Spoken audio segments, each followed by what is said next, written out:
안식일이 지남에 막달라 마리아와 야고보의 어머니 마리아와 또 살로메가 가서 예수께 바르기 위하여 향품을 사다 두었다가 안식 후 첫날 매우 일찍이 해 돋을 때에 그 무덤으로 가며 서로 말하되 누가 우리를 위하여 무덤 문에서 돌을 굴려주리오 하더니 눈을 들어 본즉 벌써 돌이 굴려져 있는데 그 돌이 심히 크더라.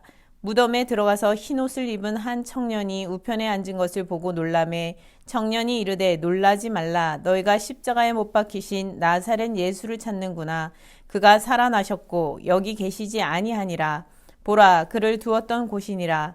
가서 그의 제자들과 베드로에게 이르기를 예수께서 너희보다 먼저 갈릴리로 가시나니 전에 너희에게 말씀하신 대로 너희가 거기서 배우리라 하라 하는지라. 여자들이 몹시 놀라 떨며 나와 무덤에서 도망하고 무서워하여 아무에게 아무 말도 하지 못하더라. 아멘. 누가 우리를 위하여 라는 제목으로 오늘 말씀 보도록 하겠습니다. 부활절 아침입니다. 믿지 않는 이들에게는 오늘이 다른 여느 날과 그 어떤 다른 날도 아닙니다. 물리적인 그 어떤 새로움도 없어 보이는 단지 여러 날 중에 한 날이지요. 하지만 믿는 자에게 부활절 아침은 주님께서 사망을 깨뜨리시고 생명의 부활로 나타나신 소망 가득한 날이며 복되고도 복된 날이라 할 수 있습니다. 오늘 본문 마가복음 16장 말씀을 보도록 하겠습니다.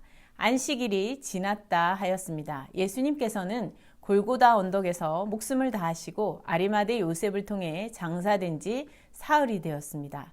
본문에 등장하는 세 여인 막달라 마리아와 야고보의 어머니 마리아, 살로메는 참으로 적극적인 여인들이었습니다. 그들은 예수님께서 장사되실 때에 같이 무덤에 갔을 가능성이 커 보입니다. 이른 새벽 해가 돋을 때쯤 무덤을 향해 찾아갈 수 있었던 것은 예수님의 무덤이 있는 장소를 정확히 알고 있었다는 증거라 할 수 있겠지요. 바리새인들과 무리들은 예수님이 골고다 언덕 십자가에 못 박히신 것을 보고 다들 돌아갔을 것입니다. 그들은 예수님의 무덤이 어디 있는지 관심도 없었겠지요. 단지 예수님이 죽은 것이 속이 시원하다 하며 돌아간 사람들이 많이 있었습니다. 여러 시간이 지난 뒤 어두워지고 군병들마저 집에 돌아가고 싶어 할 때쯤 주변에 남아 있었던 사람들은 적은 수에 불과했을 것입니다. 아리마대 요셉은 군병들에게 청하여 예수님을 장사하였습니다. 장사할 장소를 마련하고 장사할 사람들을 사서 또 몇 사람들과 함께 예수님을 장사했을 테지요.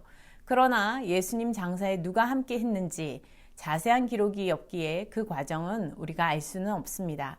그런데 이 세 여인은 서로 말하기를 누가 우리를 위해 돌을 굴려주리요 한 것을 보아도 예수님의 무덤의 위치뿐 아니라 어느 정도 크기의 돌이 어떻게 되어 있는지 정확히 알았음을 알 수 있습니다.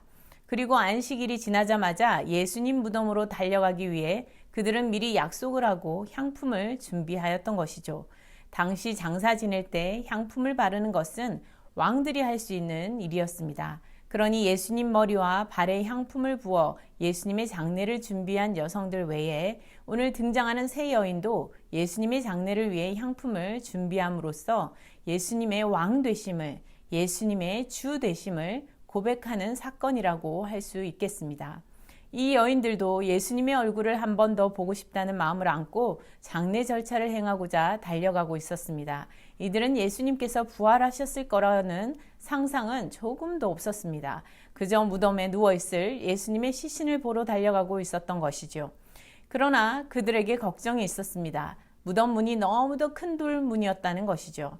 세 여인이 힘을 합친다 하여도 돌문을 열기는 역부족일 만큼 큰 돌이었기 때문에 달려가고 있긴 했지만 그들이 걱정을 안 할 수는 없었습니다.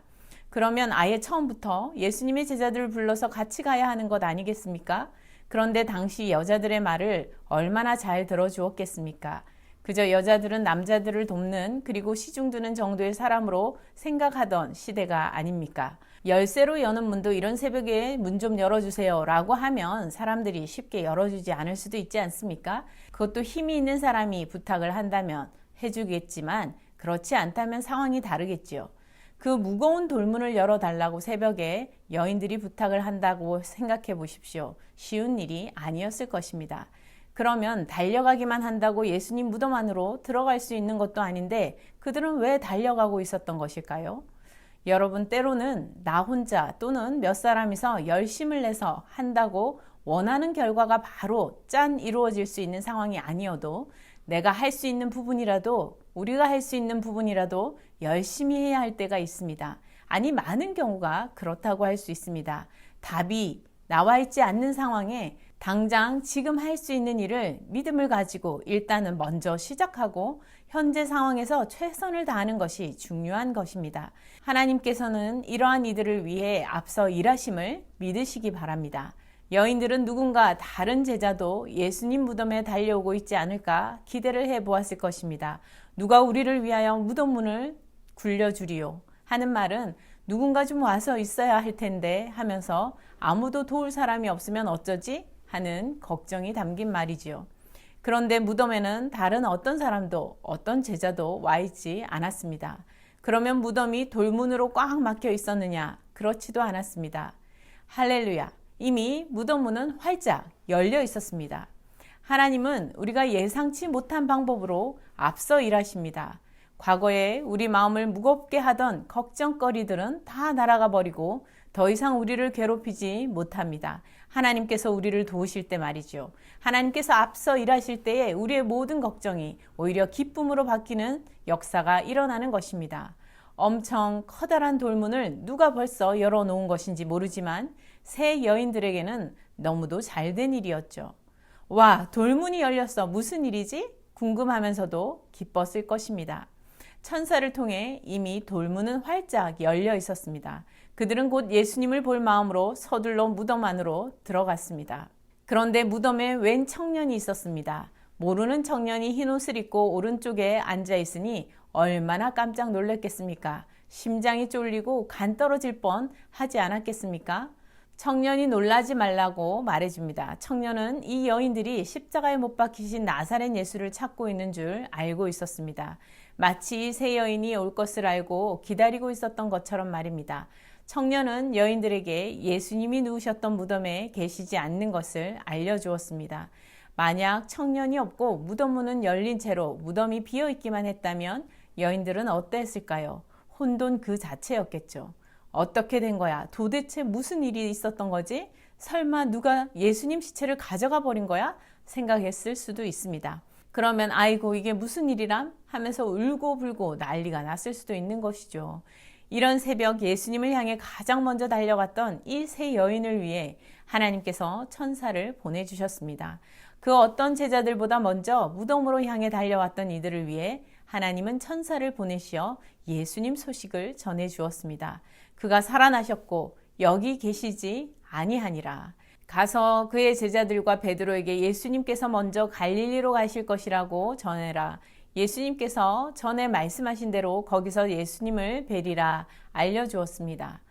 향품을 예수님께 드릴 만큼 예수님의 그리스도 되심을 믿는 고백을 드리는 여인들은 예수님 부활 사건의 첫 목격자가 되었습니다. 하지만 하나님을 가까이 경험할수록 놀랄 수밖에 없습니다.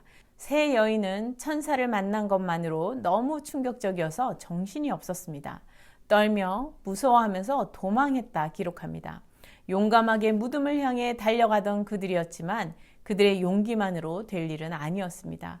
여전히 심장이 떨리고 무서운 것은 어쩔 수 없었나 봅니다. 그나마 혼자가 아니라 얼마나 다행입니까? 한 마음으로 협력하여 달려갔기에 함께 천사도 만난 것이지요. 하나님께서 하시는 일들은 너무도 크고 때로는 감당하기 어렵도록 느껴질 수도 있습니다. 천사가 무서워 말라고 당부했지만 예상치 못한 곳에서 천사를 만나 예수님의 빈 무덤을 본 그들은 놀라움으로 돌아갔습니다. 오늘도 예수님의 부활 사건은 놀라운 소식입니다. 예수님의 그리스도됨을 믿고 고백한다 하여도 예수님의 부활 사건은 여전히 놀라운 사실입니다.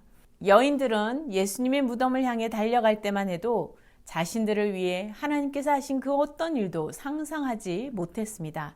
단지 향품으로 예수님의 장례를 돕고자 한 것이었습니다. 자신들에게는 돌을 옮겨 놓을 정도의 도움만 필요하다 생각했지요. 그 어떤 것도 구하지도 바라지도 않았습니다. 누가 당장 우리를 위해 도와줄 수 있을까? 돌문의 무게만 걱정한 것이지요. 그러나 하나님께서는 이들을 위해 더욱 크고 위대한 일을 앞서 행하시며 돌문만 열어주실 뿐 아니라 그들을 예수 부활 사건의 첫 목격자가 되게 하셨습니다. 또 천사를 통해 예수 그리스도께서 부활의 첫 열매임을 확증하여 주셨습니다. 오늘도 여러분, 누가 우리를 위해 도울까 생각하시는 분이 계십니까? 누가 나를 위해 도울까 생각하시는 분이 계십니까? 하나님께서 여러분을 위해 앞서 일하심을 믿으시기 바랍니다. 아니, 여러분이 상상하지도 못한 일들로 도우시며 무엇보다 여러분을 위해 예수님을 죽음에서 일으켜 부활의 첫 열매가 되게 하셨습니다. 소망을 가지시기 바랍니다. 주님께서 새 생명으로 함께 하십니다. 오늘 본문에서 한 가지 아쉬운 것은 세 여인이 주님의 부활 소식을 가서 전한 것이 아니라 아무에게도 아무 말도 못했다 기록되어 있습니다. 그만큼 한동안 놀라 있었다는 것이겠지요. 우리도 이 여인처럼 부활의 주님의 소식을 듣고서도 아무에게도 아무 말도 못하고 살아가고 있는 때가 있지 않습니까? 주님의 부활 소식은 그들의 놀람보다 더 큰 소식이었으나 그들은 마치 무덤에 묻혀 있듯이 놀라움과 무서움에 묻혀 있었고 갇혀 있었습니다. 여러분은 어떠한 것에 묻혀 갇혀 있습니까? 여러분을 꼼짝하지 못하도록 붙들고 있는 것이 무엇입니까? 때로는 내 감정에 묻히고 놀라움과 무서움에 묻히고 여러 압박과 스트레스에 묻히고 사람들의 말과 시선에 묻히고 꼼짝을 못하고 하나님 말씀에 순종하지 못하는 일들이 있지 않습니까? 그래서 오늘 우리도 당시 여인들처럼 하나님의 크신 은혜와 주님의 부활의 기쁜 소식을 전하지 못하고 살아가고 있지 않은지 돌아봅시다. 세 여인은 십자가 지신 예수님을 향해 열심히 달려갔지만 부활의 신앙으로 쉽게 나아가지 못하였습니다. 오늘날 우리들은 주님의 부활의 기쁜 소식을 듣고 믿음으로 나아가며 한 주간도 승리하시고 이 기쁜 소식 통해 여러분 삶의 여러 가지 매인 것에서 자유를 얻으시고 복음을 전파할 수 있기를 바랍니다. 우리를 위해 오늘도 우리 앞서 하나님께서 일하심을 믿고 나아가시기를 바랍니다. 함께 기도하시겠습니다. 주님, 부활의 아침 누가 우리를 위해 돌문을 굴려줄까 하는 마음으로 예수님의 무덤을 향해 달려가던 여인들처럼 우리도 십자가 지신 예수님만 향해 가고 있지 않은지 돌아봅니다. 이제 부활의 주님을 향해 달려갈 수 있게 하옵소서. 우리를 위해 이미 앞서 일하시는 하나님을 믿고 부활의 새 생명 주시는 은혜를 누리며 나아가게 하옵소서. 부활 신앙이 우리의 신앙이 되게 하시어 가족과 친척과 이웃에게 복음을 전하게 하옵소서. 감사드렸고 예수 그리스도 이름으로 기도드립니다. 아멘.